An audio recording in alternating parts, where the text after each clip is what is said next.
Hola hermanos, buenas noches. Vamos a hacer una oración nuevamente para poder leer su palabra.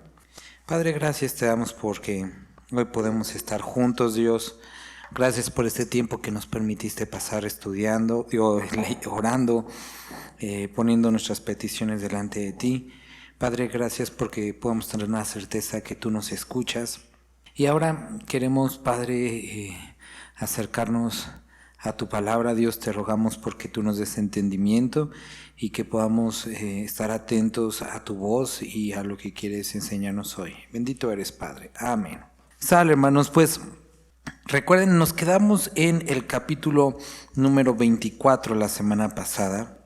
En el capítulo 24 estuvimos estudiando cómo Moisés, junto con 70 ancianos, junto con Aarón y sus 2 hijos, subieron al monte y Dios iba a hablar con Moisés. Durante este tiempo que él está, no solamente recibe los 10 mandamientos, sino recibe algunas instrucciones muy específicas acerca de diversas cosas que él tenía que poner por obra en el pueblo, como la construcción del tabernáculo, la construcción del arca, del menora, el candelabro y varias cosas que vamos a estar viendo. En este primer capítulo, capítulo 25, que vamos a estar viendo todos estos muebles y accesorios e instrumentos que van dentro del tabernáculo y después el tabernáculo mismo, quiero que podamos ver que, como todo en el Antiguo Testamento, no simplemente son como porque a Dios se le ocurrió para que se viera bonito. Por supuesto que tenía detalles estéticos, pero como constantemente hemos hablado y lo hemos visto, siempre apuntan a una verdad espiritual y apuntan a la persona de Cristo Jesús. Quiero decirles que uno de los peligros que podemos tener cuando llegamos a partir del capítulo 25 hasta, como hasta el 30, es que podamos sobreespiritualizar las cosas y perdernos en significados raros y forzados que no tienen nada que ver con la realidad. Entonces, lo que vamos a estar haciendo, hay muchos datos interesantes, hay varios aspectos muy relevantes, pero lo que vamos a estar haciendo es que vamos a comparar estos capítulos con algunos capítulos en el Nuevo Testamento para ver el cumplimiento específico de algunas cosas. Vamos a empezar capítulo 25. Dice, ¿alguien me ayudaría a leer, por favor, del versículo 1 al 9? Quiero que podamos ver que en el versículo 9 nos dice que Dios le iba a dar un diseño muy específico para hacer las cosas. Y más adelante le vuelve a decir, cuida de hacerlo todo conforme al diseño que yo te he dado. Porque más adelante también vamos a ver, y después cuando llegamos al libro de Apocalipsis, encontramos que este tabernáculo era una representación, un modelo del tabernáculo que está en los cielos. Aquí podemos pensar, bueno, ¿por qué Dios tiene eso ahí arriba? No sería más fácil, no, Él quiere tenerlo así arriba. Pero aquí este era un modelo que tenía un significado, que tenía algunos aspectos que podían guiarnos hacia Cristo. Entonces, primero le dice, hazlo todo conforme al diseño del tabernáculo y el diseño de todos sus utensilios, así lo haréis. Versículo 9. Versículo 8, te animo a que lo puedas subrayar. Dice, ¿lo puede leer alguien, por favor?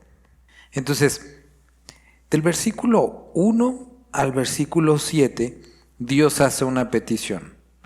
Por favor, dile al pueblo, los que quieran, como quieran, que puedan donar algo para la construcción de esto. Ahora, la construcción de esto tenía un propósito. Vamos a volver a leer el versículo 8, es importante entenderlo. Nuevamente, ¿lo puede leer alguien? Primero, volvemos a ver, y ahorita vamos a regresar nuevamente a esto, el deseo constante de Dios de habitar en medio de su pueblo. Segundo, un santuario. Un santuario es un lugar donde Dios se iba a revelar o iba a revelar parte de sí físicamente para que ellos pudieran percibir la presencia de Dios. ¿Sale? Entonces, este santuario era un lugar, quiero que podamos entender, que nada aportaba a Dios ni a su divinidad. Era un lugar a favor del pueblo.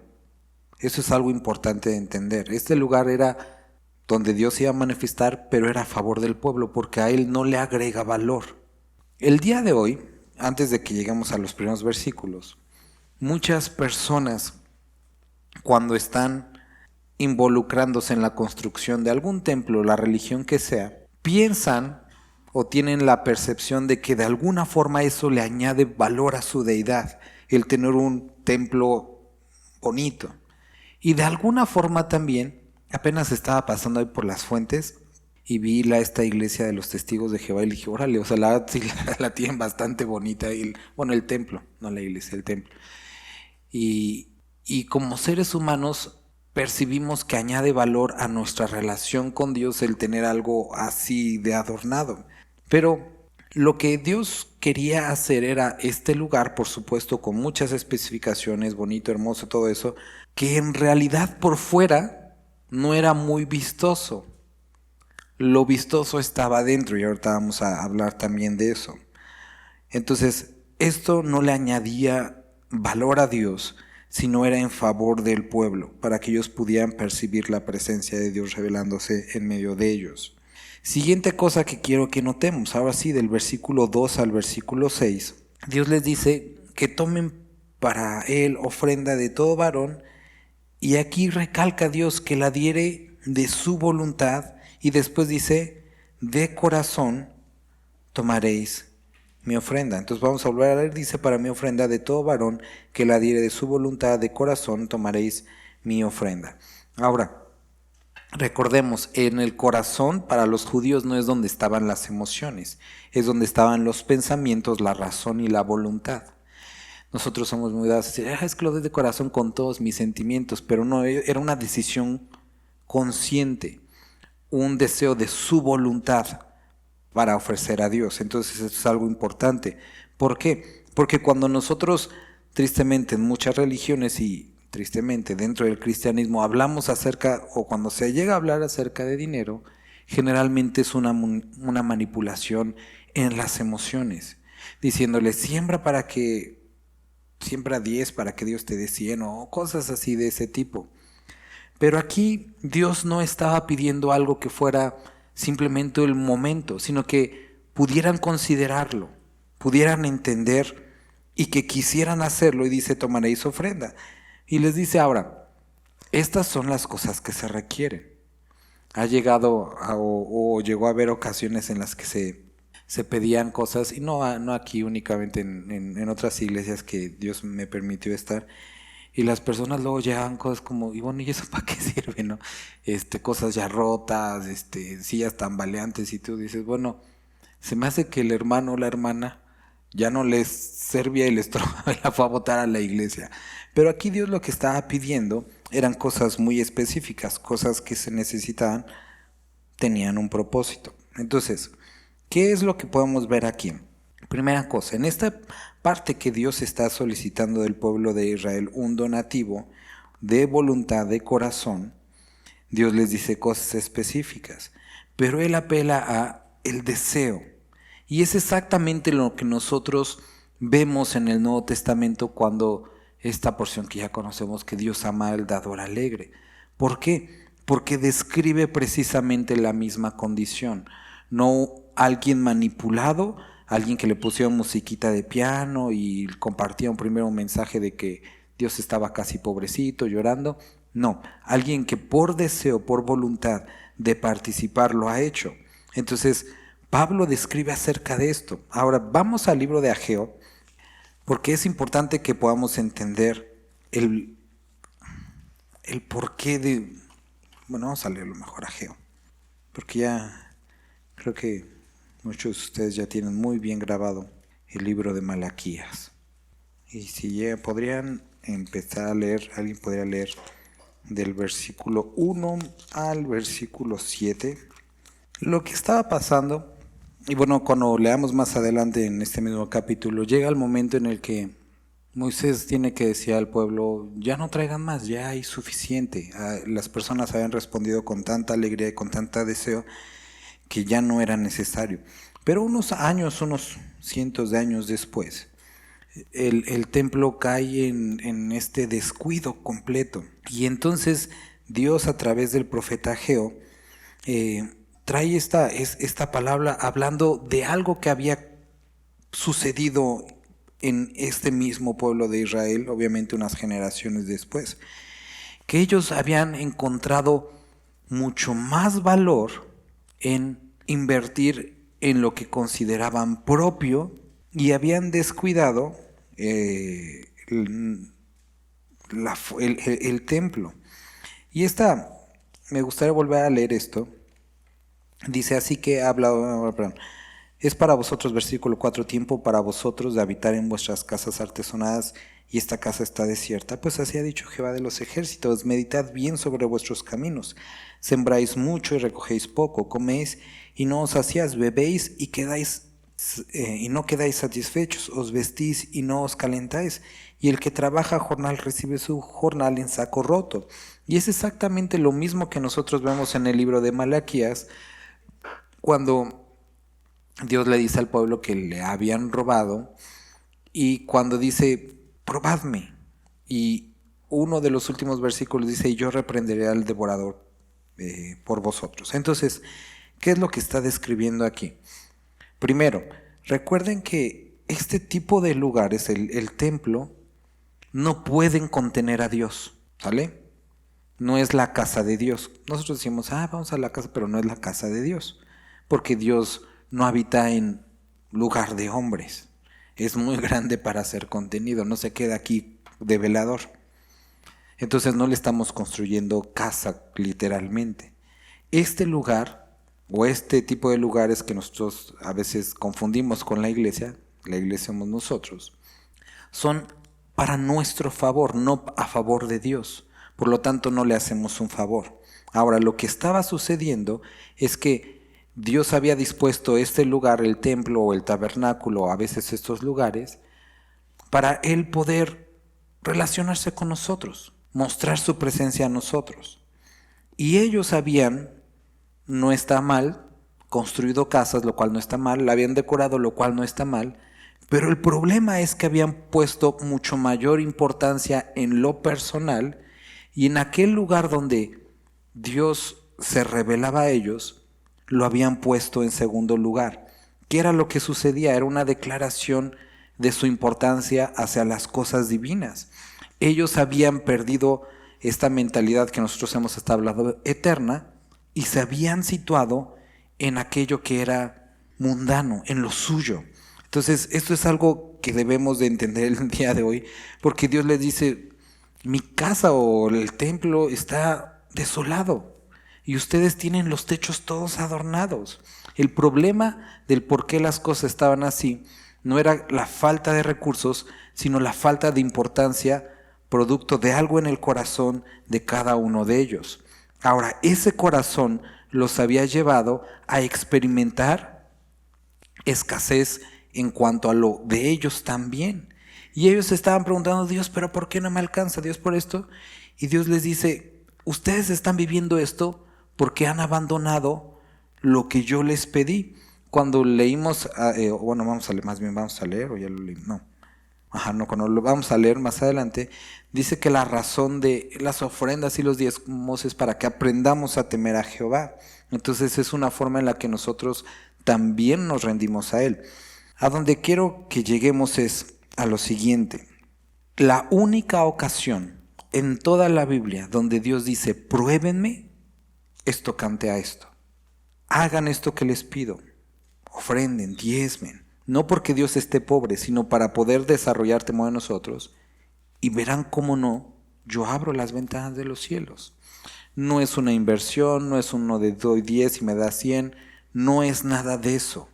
Es un mandamiento que no requiere recompensa para nosotros. Pero aún así Dios se se pone en esta posición de decir, pruébame que yo no soy deudor de nadie. Entonces, aquí estamos viendo parte del corazón del pueblo en ese momento, pero también el corazón de Dios acerca de esta situación. Este lugar era a favor del pueblo y requería que el pueblo fuera el que pusiera para que este lugar se construyera y se mantuviera. Es exactamente lo mismo del día de hoy. Este lugar está dedicado para Dios, pero como este lugar es a favor de nosotros, Dios requiere que seamos nosotros quien lo mantengamos, quien pongamos para cosas comunes como la renta, como la luz.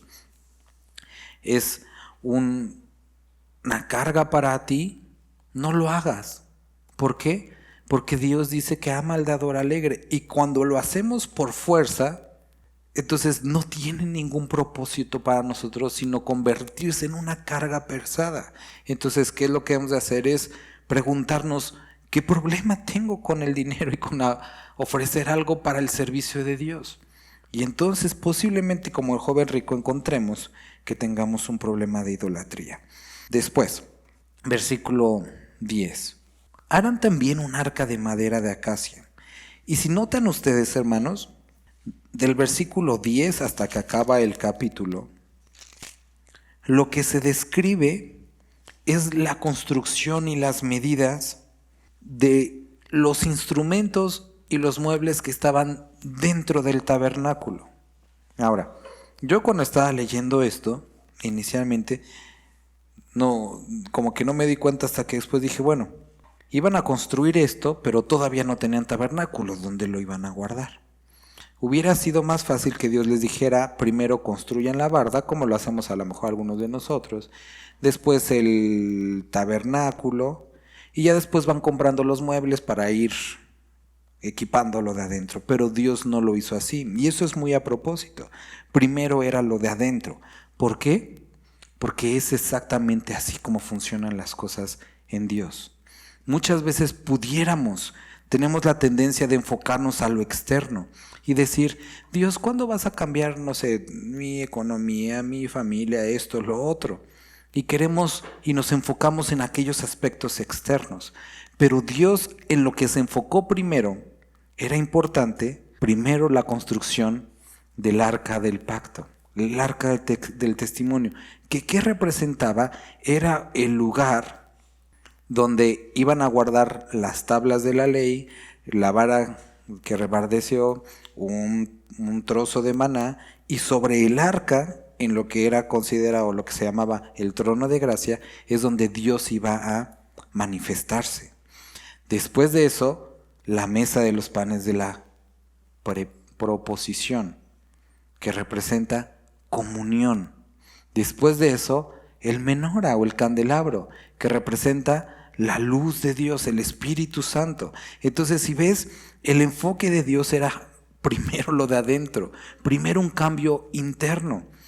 Y muchas veces escuchaba una ocasión este dicho y me dio mucha risa, que queremos limpiar los pescados antes de atraparlos. Dios nos hizo pescadores de hombres y a veces queremos quitarle las escamas antes de haberlos atrapado. Y la cosa es al revés. Primero necesitan ser rendidos a Cristo para después ser limpiados en lo externo. Se necesita primero el cambio interno y ese cambio interno produce el cambio en lo externo. Queremos enfocarnos en la forma en la que hablan, en el corte de cabello, la ropa. Es primero lo interno, y ese cambio interno, Cristo en su corazón, transforma lo externo. Entonces, inicia con el arca del testimonio. Y interesantemente, esto es lo que estamos viendo también el domingo, y bueno, ahorita vamos a estar haciendo algunas referencias a lo que vimos el domingo. ¿Alguien me podría leer, por favor, versículo 10?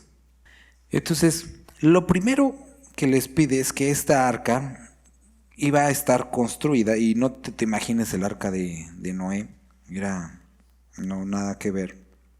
Un arca primero hecha de madera, y da específicamente qué tipo de madera, y después versículo 11 iba a estar cubierta de oro puro por dentro y por fuera, y hará sobre ella una cornisa de oro alrededor. Entonces, hecha de madera, cubierta de oro. Lo primero que tenemos que ver, sin forzar mucho las cosas, que en la palabra nosotros vamos a encontrar que la madera siempre describe humanidad y el oro describe divinidad. Entonces, podemos entender que de alguna forma estaba apuntando esto a la persona de Cristo. ¿Por qué? Completamente humano, completamente Dios. Aquí encontramos algo también interesante, el tipo de madera. La acacia tiene una particularidad, que cuando tú la atraviesas, la rompes, la perforas, sale de la acacia una resina, que los que a lo mejor que estudiaron arte, no sé si alguien más aparte de nuestra hermana Fer, les resultará conoce este nombre, la goma arábiga, que se utiliza para formar algunas tintas, algunos colorantes, pero esta goma arábiga o esta resina de la acacia tiene propiedades que durante mucho tiempo, y en ese tiempo se utilizaba para sanar, para limpiar, para quitar infecciones, tenía propiedades antibacterianas. Entonces podemos ver algo bastante interesante, podemos ver esta misma condición. Esto es lo que hace Cristo, que al ser atravesado llevó en él, y aparte esta goma arábica, digo, son cosas interesantes, ¿no? Que no son coincidencias. La resina es de color rojo, entonces es una imagen bonita de lo que hace Cristo, que en su sangre fueron llevados nuestros pecados, nuestras enfermedades. Por su llaga fuimos todos sanados. Entonces encontramos esta arca iba a ser hecha por madera y recubierta de oro puro por dentro y por fuera, y harás sobre ella una cornisa de oro alrededor. Fundirás para ello 4 anillos de oro, que pondrás en sus 4 esquinas, 2 anillos de un lado de ella y 2 anillos del otro lado. Harás varas de madera de acacia, las cuales recubrirás de oro, y meterás las varas por los anillos a los lados del arca, para llevar el arca con ellas. Las varas quedarán en los anillos del arca, no se quitarán de ella. Y pondrás en el arca el testimonio que yo te daré. Entonces, la ley era lo que iba a poner. Y harás un propiciatorio de oro fino, cuya longitud será de 2 codos, y en medio y en su anchura de codo y medio, que es tapa, que era el trono de gracia, o sea, así era llamado. Harás también 2 querubines de oro labrados a martillo, los harás en los 2 extremos del propiciatorio, y harás pues un querubín en un extremo y un querubín en el otro extremo, de una pieza con el propiciatorio. Harás que los querubines en sus 2 extremos. Y los querubines extenderán por encima las alas, cubriendo con alas el propiciatorio, sus rostros el uno enfrente del otro, mirando al propiciatorio, los rostros de los querubines. Y pondrás el propiciatorio encima del arca, y en el arca pondrás el testimonio que yo te daré. Nuevamente vuelvo a repetir. Entonces está como caja de madera cubierta de oro, y sobre ella estaba esta tapa, que era el propiciatorio, y 2 ángeles como viéndose uno enfrente, 2 querubines, y con las alas casi tocándose, tenían estas barras que eran a través de las cuales ellos la iban a transportar. Encontramos algo aquí también importante de recordar. Cuando el arca fue robada, aquí no voy a ir más lejos, pero ¿qué es lo que sucede? Cuando nosotros estamos leyendo el libro de Samuel, los filisteos van y lo que hacen es atacan a Israel. Entonces Israel sale al campo de batalla, y en el campo de batalla pues iban perdiendo. Entonces se le ocurre a estos 2 hijos de Eli y dicen, para que ganemos vamos a llevar el arca, algo que no debían de hacer. Entonces toman el arca y se la llevan, y cuando va llegando al campo de batalla, los filisteos dice que desmayaron en su corazón y dijeron, el Dios de Israel está en medio de ellos, vamos a perder. Pero un cuate muy envalentonado dice, pues si vamos a perder bien, y vamos a luchar con todas nuestras fuerzas. ¿Y qué es lo que pasa? Que pierde Israel. Y el pueblo de Israel estaba sorprendido, porque a pesar de que estaba el arca en medio de ellos habían perdido. Ahora, lo que tenemos que entender de esto es que, vamos a leer para que puedan entender esto. Versículo 22, ¿lo puede leer alguien? Entonces, de donde Dios iba a manifestarse al pueblo, no era en sí en el arca, sino era en el propiciatorio, que es el trono de gracia. Recuerda, el arca, primero inicialmente dijimos, era una imagen hermosa de esta divinidad y humanidad de Cristo. Y recordamos que dentro de ella, lo dice 2 veces, iba a poner la ley dentro como recordatorio, el testimonio. Entonces, si nosotros queremos acercarnos a Dios, dice que fue quebrado el velo a través del arca, no se puede porque no es en el arca en sí. Ahora, el arca contenía la ley y podemos ver esta imagen de Cristo cuando dice en Mateo capítulo 5, yo no he venido a abrogar la ley sino para cumplirla. Entonces en Cristo fue satisfecha la ley y donde nosotros nos relacionamos con Dios no es a través de esa ley contenida por Cristo, sino en el trono de gracia. A través de la gracia es que nosotros podemos relacionarnos con el Padre. Entonces, llega el arca al campo, pierden la batalla. ¿Y qué es lo que sucede? Los filisteos la toman cautiva, se la llevan, y el pueblo de Dios cayó en una gran vergüenza y decían, ¿por qué el arca no funcionó? ¿Por qué no demostró su poder? Porque el arca no tenía poder.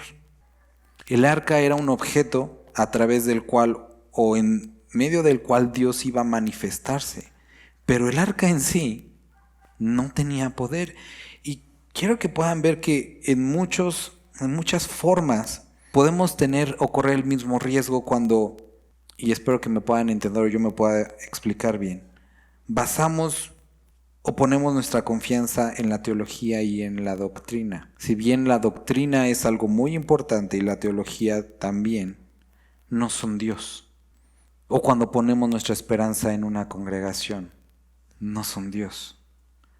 El propósito de acercarnos a la palabra, y por eso decía la doctrina, puede desvirtuarse y convertirse en un ejercicio intelectual.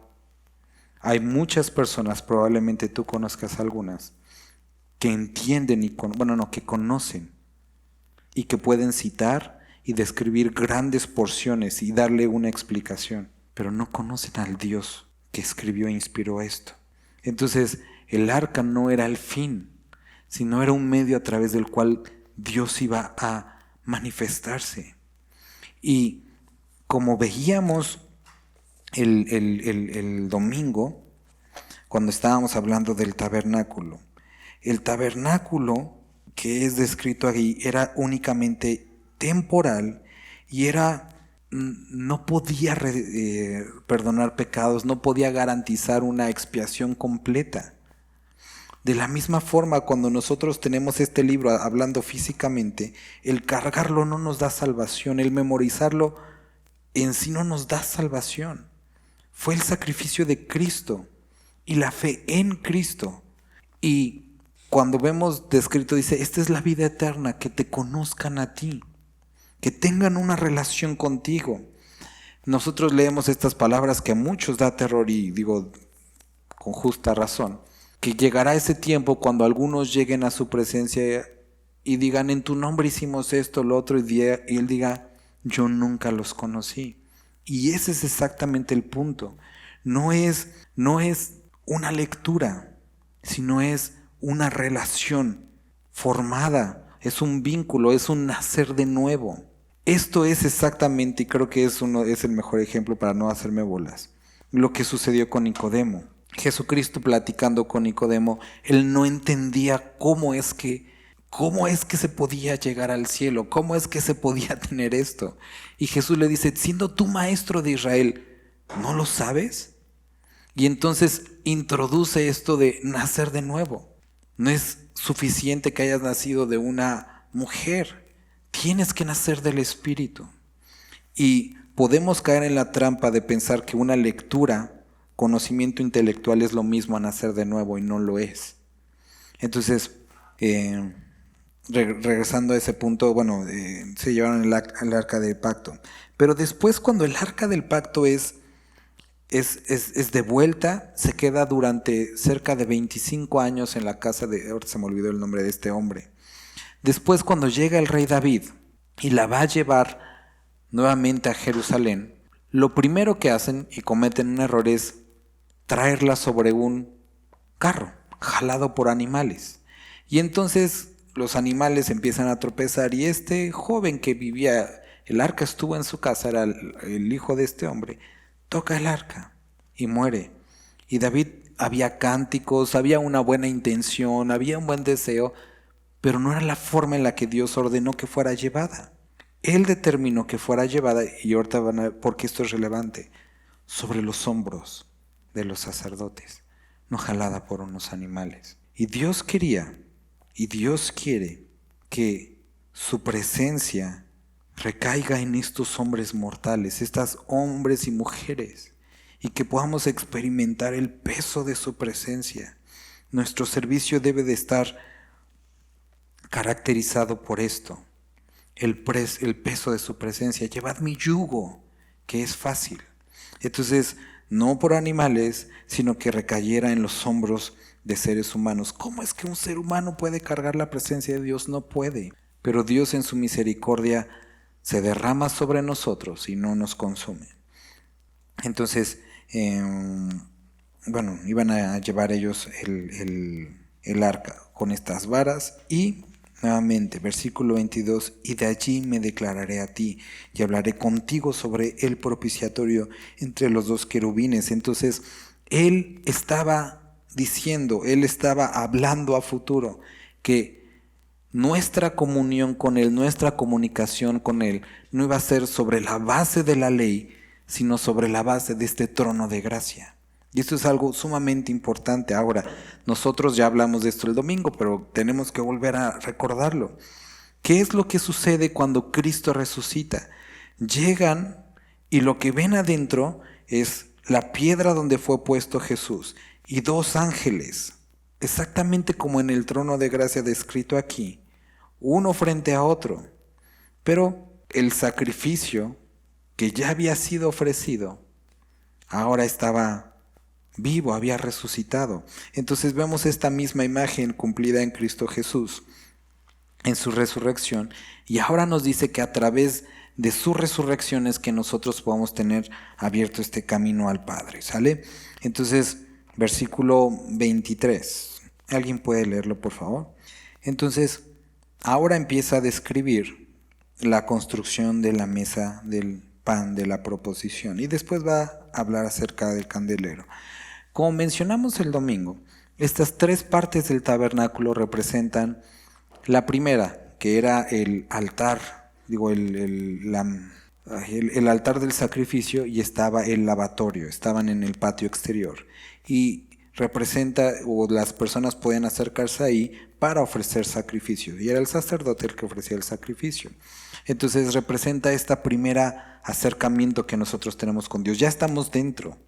Y podemos estar adentro en base al sacrificio de Cristo Jesús. Pero hay un lugar mucho más dentro, que es el lugar santo, que representa el servicio. Y eso es lo que representa la mesa de los panes de la proposición, el candelabro de oro. Ellos servían a Dios. El altar del incienso era algo que ellos tenían que cambiar diario. Los panes tenían que ponerle el aceite para que constantemente estuviera encendido. Y representa el servicio. Pero vimos que el lugar santísimo representa la comunión con Dios, la presencia de Dios. Entonces, el lugar más íntimo, el mejor lugar para estar, no es en la base del servicio, sino es en la comunión con Dios. Muchos años después de esto, vemos otra imagen de esto, cuando llega Jesucristo a la casa de Lázaro. Primero vemos que Lázaro no sabemos dónde andaba, pero Jesucristo entra a la casa y está Marta y María, y conocemos esta historia. Marta no estaba haciendo mal, ella estaba sirviendo a Jesús. Ella lo estaba sirviendo, ella estaba atendiendo a los invitados que trajo Jesús. Entonces no era algo malo, pero María se dice que ella había escogido la mejor parte. Y entonces incluso podríamos decir que hasta Marta estaba orando. ¿Por qué? Porque está diciendo: Jesús, dile a mi hermana que haga algo, ¿no? Entonces ahí estaba Marta, estaba María. Y Jesús le dice: Marta, tu hermana ha escogido la mejor parte. Y podríamos decir, bueno, ¿pero qué no es importante el servicio? Por supuesto. Pero hay ocasiones en las que debe de ser dejado todo eso atrás y enfocarnos en Cristo. Porque de Él se trata. Y lo hemos dicho en otras ocasiones aquí en la congregación, las instalaciones jamás van a ser más importante que la iglesia, que nosotros. Y el trabajo nunca va a ser más importante que la comunión con Dios. Porque muchas veces llegamos y nos ponemos a hacer cosas. No, lo importante es la comunión, es este tiempo en el que podemos hablar con Él, en el que podemos cantarle. Eso es lo más importante, más que la labor, más que la estructura. Y entonces podemos ver ahora esto. Aquí una anotación extra, y esto es algo que estaba reflexionando el día de hoy. Hay diferentes ministerios y diferentes labores dentro de la iglesia, incluso en esta, ¿no? Y que no todos pueden o no todos hacen. Hay personas que dicen, bueno, a mí me gustaría ser de los que cantan, pero no cantan, entonces no voy a poder cantar. Pues me gustaría hacer esto, me gustaría hacer lo otro. Y no todos pueden. Pero lo que todos pueden es llegar al lugar santísimo, es la comunión con Dios. Y tristemente muchas veces nos enfocamos y decimos, es que a mí me gustaría servir el pan, me gustaría prender candelabro, pero no todos pueden. Hay diferentes funciones, pero lo que sí puedes, y este es un privilegio, es entrar hasta el lugar santísimo y tener comunión con el Padre. Entonces creo que como iglesia deberíamos de enfocarnos menos en lo que puedo y me gustaría o no puedo hacer, y enfocarnos en el privilegio de tener comunión con Él. Es por eso que son tan importantes nuestros tiempos devocionales con Él, porque eso es la base de nuestra relación con Dios, el conocerlo. Y el servicio simplemente es un producto de ese conocerlo, o así debe de ser, un mero producto, la consecuencia de conocerle. Entonces, harás asimismo una mesa de acacia, y es exactamente lo mismo. La mesa recubierta de oro, interesantemente tiene la misma altura que a donde llegaba el trono de gracia, y la cubrirás de oro puro y harás una cornisa de oro alrededor y le harás también una moldura alrededor del palmo menor de anchura y harás la moldura de una cornisa de oro alrededor. Muchos teólogos de lo que hablan es que esta mesa, lo que está describiendo aquí tenía como 2 coronas, ¿no? Y aquí hablan de este significado interesante.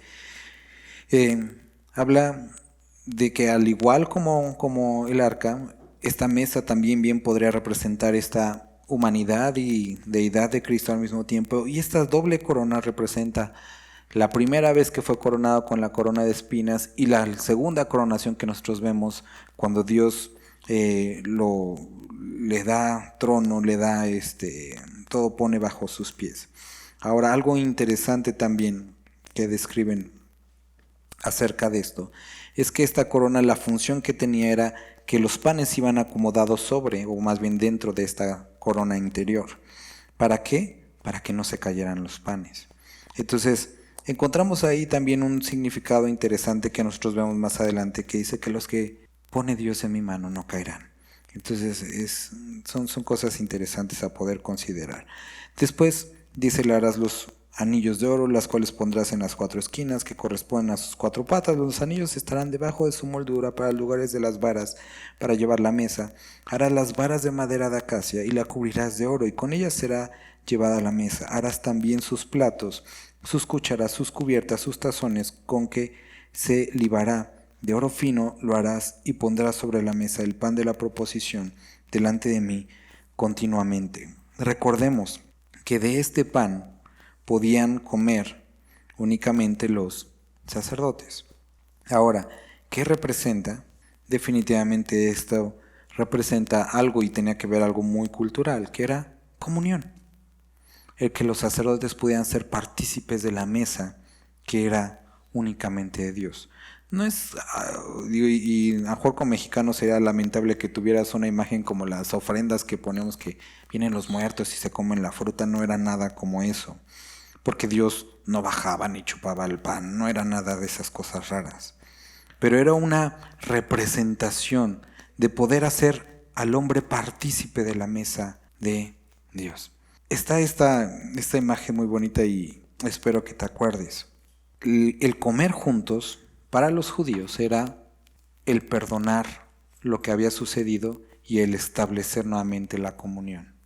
Esto es lo que sucede cuando los discípulos traicionaron a Cristo y después ellos se dedican nuevamente a pescar.